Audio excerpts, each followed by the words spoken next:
Assalamualaikum warahmatullahi wabarakatuh dan salam sejahtera. Kumpulan kami memilih tajuk pengurusan aset di Jabatan Logistik Ibu Pejabat Polis Kontijen Pahang. Saya memperkenalkan ahli kumpulan kami. Yang pertama, Encik Muhammad Zaidi bin Osman, nombor matrik 266918. Encik Muhammad Nabil Fikri bin Ahmad, nombor matrik 266935. Encik Muhammad Azrin bin Abdul Malik, nombor matrik 266624. Encik Azlian Haslinda binti Ismail, nombor matrik 266891. Encik Kerili Edi Kimli, nombor matrik 266913. Dan Encik Nurul Ain binti Abdul Rahim, nombor matrik 266972. Pengenalan pengurusan aset alih PDRM di Jabatan Logistik IPK Pahang. Tugasan ini membincangkan mengenai aset kerajaan dibahagikan kepada harta alih, harta tak alih, harta benda hidup dan harta intelek. Kajian ini memfokuskan kepada kartel yang boleh dipindahkan dari satu tempat ke tempat lain, termasuk yang dilengkapi atau dipasang dan dengan pembangunan. Harta alih dibahagikan kepada dua kategori, iaitu aset modal dan inventory. Kerajaan memberi penekanan yang besar terhadap pengurusan aset kerana pelaburan yang besar dalam pembangunan dan penyelidikan aset.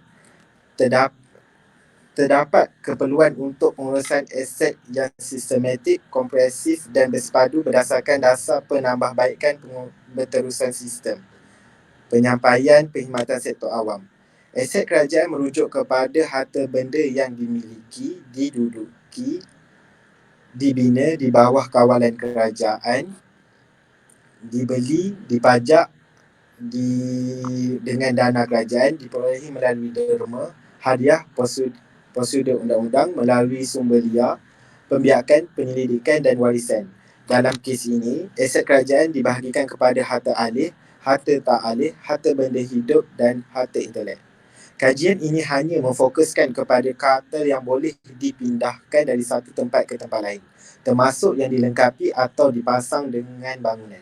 Harta alih dibahagikan kepada dua kategori, iaitu aset modal dan inventory. Contoh harta alih termasuklah perkakasan komputer, jentera, kenderaan, penghawa dingin mudah alih, kipas, katil, peralatan perubatan, perabot, item inventory. Melaksanakan pengurusan aset yang menyeluruh dan bersepadu untuk perancangan, penciptaan, penggunaan, penyelenggaraan, pemeriksaan, pelupusan dan hapus kira bagi memastikan aset sentiasa dalam keadaan baik, selamat digunakan, jimat digunakan dan memastikan hayat perkhidmatan yang lebih lama. Aset kerajaan adalah pelaburan negara dan mesti diuruskan dengan betul. Pengurusan aset yang tidak cekap akan kekurangan kepakaran akan membebankan kewangan, menjejaskan reputasi kerajaan, menjejaskan kualiti dan kecekapan perkhidmatan, keselamatan dan kepuasan pengguna.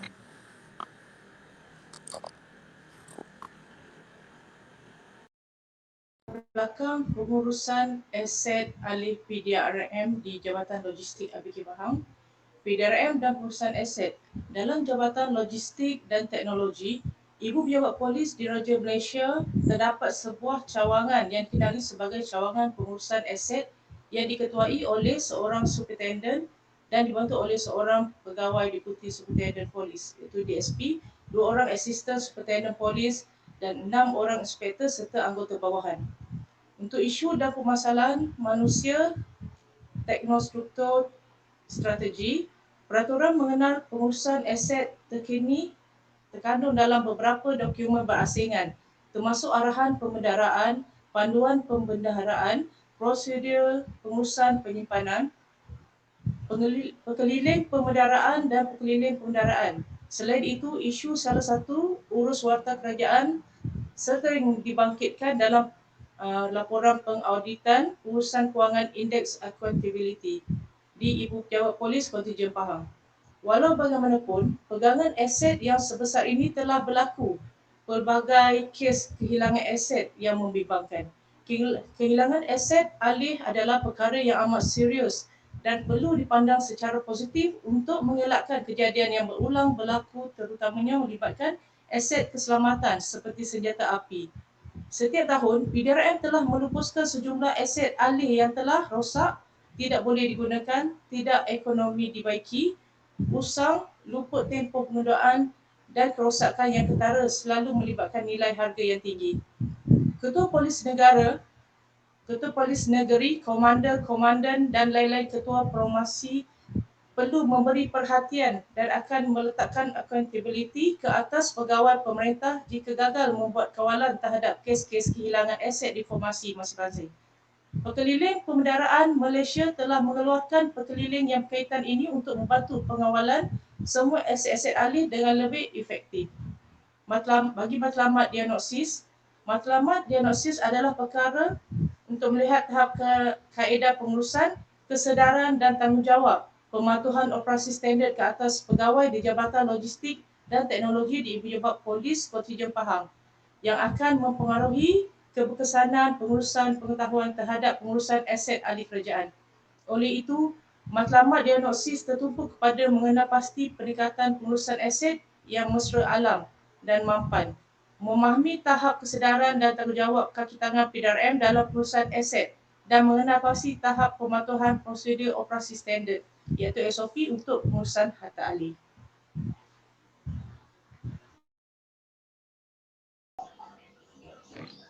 Kaedah dan kerangka diagnosis. Kajian ini dijalankan dengan mengedarkan pendekatan kuantitatif yang melibatkan soal sidik menggunakan SPSS di mana teknik analisis SPSS yang digunakan adalah deskripsif.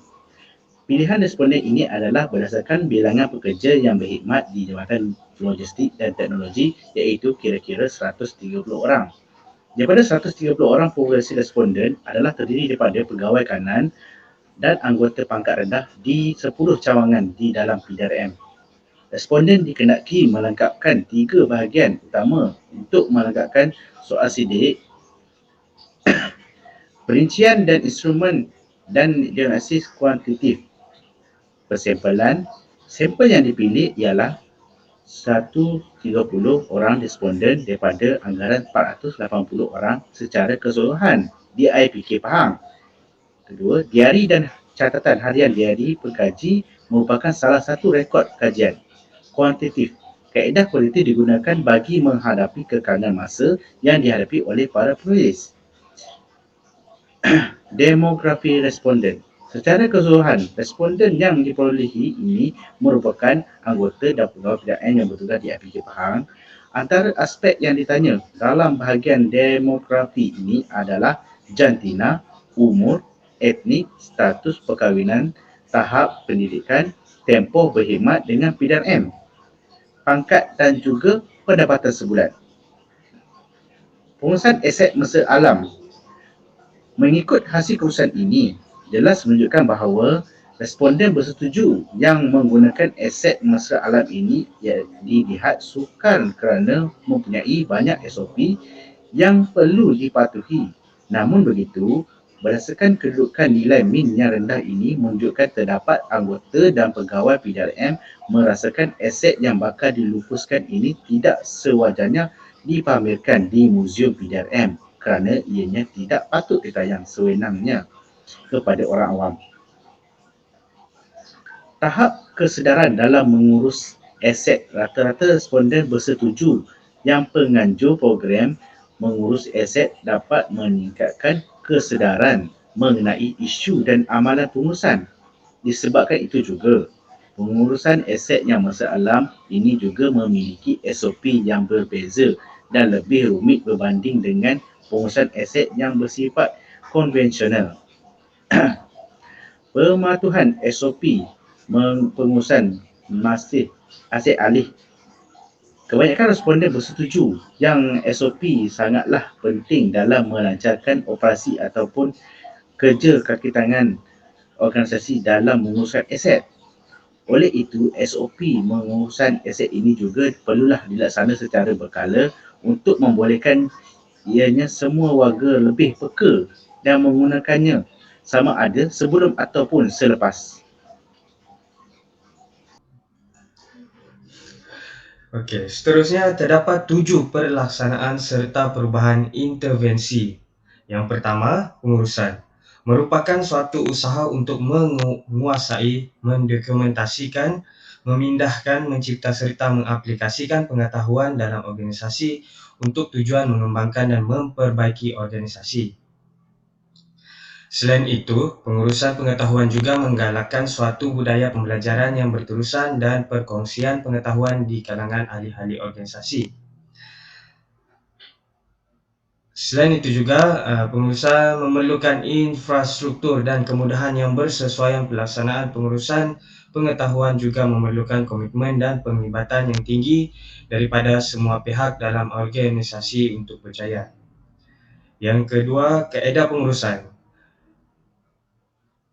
Secara amnya dalam pengurusan aset alih, ia merangkumi banyak pendekatan seperti kitar semula, penggunaan semula, dan mitigasi untuk menangani pengurusan semasa dan amalan pelupusan. Sisa yang tidak diikuti boleh menyumbat pembetung dan akan menyebabkan pelbagai masalah. Yang seterusnya, kitar semula atau guna semula. Dalam laman PDRM, keboleh capaian akan memaksimumkan aset, mengekalkan dan mengekalkan kepentingan seluruh organisasi. Kitar semula di Colorado sebagai contoh bermula beberapa dekad untuk yang lalu dan telah berjalan jauh sejak ia menerima pembiayaan kerajaan pada tahun 1990. Yang keempat, pengurangan. Di peringkat organisasi PDRM terdapat keperluan untuk menyediakan penanda aras bagi jawatan kuasa pengurusan am supaya penumbuhan program untuk meningkatkan kesedaran pekerja tentang isu dan amalan pengurusan dapat dipertingkatkan. Seterusnya, pelupusan. Pelupusan aset direka bentuk untuk memastikan organisasi tidak menyimpan aset yang tidak tersedia atau tidak diperlukan. Pelupusan juga boleh menjana pendapatan kepada organisasi dan memastikan kaedah pelupusan yang dipilih adalah mesra alam dan mampan. Aset boleh terbukti sebagai one-off disebabkan oleh gabungan faktor seperti pembaikan yang tidak ekonomik, usang, kerosakan dan ketiadaan tamat tempoh hanya hayat kegunaan, kapasiti aset tidak lagi pada tahap optimum dan ketiadaan alat ganti di pasaran. Seterusnya, kesedaran dan kebertanggungjawaban.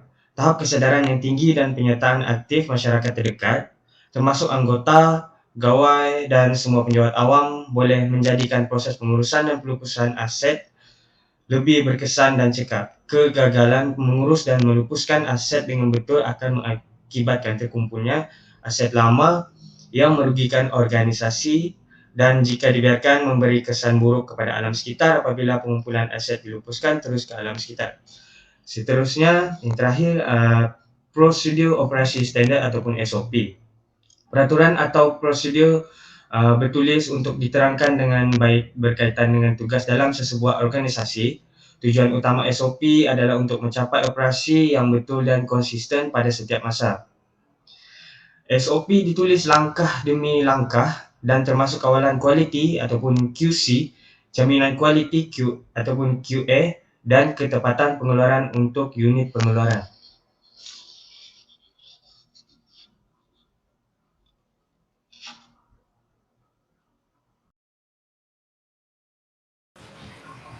Kekangan perubahan.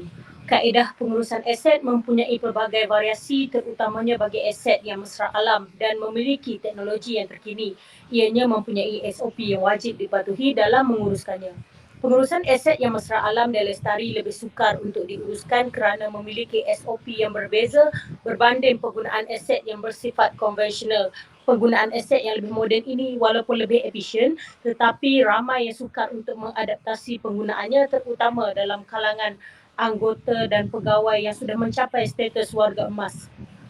Kecemerlangan semasa bertugas sukar untuk dikekalkan jika masalah penggunaan aset menjadi kekangan.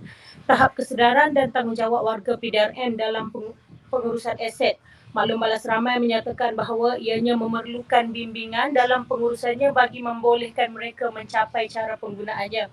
Kerana aset yang bersifat mesra alam dan berteknologi moden ini lebih sophisticated kerana kesedaran pengurusan dan penggunaannya masih rendah. Maka kursus dalam pengurusan aset perlu dilaksanakan lebih kerap bagi mengekang anggota dan pegawai polis yang melanggar etika dalam penggunaan aset. Tahap pematuhan SOP dalam pengurusan aset alih yang telah ditetapkan membantu warga organisasi PDRM dalam pengurusan aset lebih lancar. Penambahbaikan dalam SOP yang bersesuaian mengikut kaedah keadaan semasa tertentu dilaksanakan. Anggota dan pegawai yang terlibat dalam penggunaan dan pengurusan aset perlu lebih cakna dalam mematuhi SOP yang ditetapkan. Pelanggaran SOP memberi kesan negatif terhadap keberkesanan dalam menguruskan aset alih. Ianya perlu dikenakan tindakan tegas supaya dijadikan pengajaran kepada warga organisasi yang lain. Cara mengatasi. Dengan adanya kursus dan pendidikan berkaitan pengurusan aset alih dalam kalangan warga organisasi kita dapat melihat dan menguji kefahaman mereka dalam mematuhi SOP, cara penggunaan aset yang berteknologi baru dan bersifat mesra alam, mengenal pasti masalah yang berlaku serta semasa dan selepas bertugas. Cadangan penyelesaian masalah kepada pihak atasan dalam memperbaiki permasalahan. Perstrukturan dalam penggunaan aset baru dan juga pelupasan aset yang sedia ada perlu dilakukan secara berkala kerana anggota dan pegawai PDRM kurang pengetahuan mengenai penggunaan dan perstrukturan semula aset baru. Maktab PDRM haruslah mewujudkan satu modul pendidikan atau subjek yang menekankan SOP pengurusan aset. Pendidikan sebegitu merupakan salah satu pendedahan awal sama seperti modul kriminologi dan penyiasatan. Sebagai kesimpulan, dari segi pengurusan aset mesra alam, pengurusan penyelenggaraan dan penggunaan aset ini lebih sukar kerana memiliki standard operational prosedur SOP yang tersendiri dan berbeza berbanding dengan penggunaan aset yang bersifat konvensional. Di PDRM, dilihat masih baru dan sukar untuk menyesuaikan diri dari segi penjagaannya yang memerlukan komitmen yang tinggi. Dari segi tahap kesedaran dan dalam penggunaannya, anggota dan pegawai PDRM juga mengakui bahawa penganjuran program secara kerap atau berkala tentang pengurusan aset ini mampu meningkatkan kebertanggungjawaban terhadap penggunaan aset di dalam kalangan warga organisasi PDRM. Justru itu, pematuhan SOP dalam pengurusan aset alih ini sememangnya perlu dijadikan pegangan kepada setiap warga organisasi. Hal yang demikian kerana SOP ini sebenarnya penting dalam melancarkan gerak kerja warga organisasi dalam menguruskan aset yang berada di bawah mereka sentiasa bertugas. Oleh itu, pengurusan aset ini juga penting demi melancarkan sesebuah organisasi di dalam PDRM. Tambahan pula, jika pengurusan di sini tidak dilakukan secara teratur dan standard SOP tidak dilakukan secara berkala, sudah tentu keadaan ini akan menjadi kucak-kacir. Justru itu wajar setiap warga organisasi PDRM ini lebih cakna dalam pengurusan dan penggunaan aset yang lebih cekap. Dalam masa yang sama, mengoptimumkan pelupasan aset secara kita semula agar alam sekitar terlebih terpelihara. Sekian, terima kasih.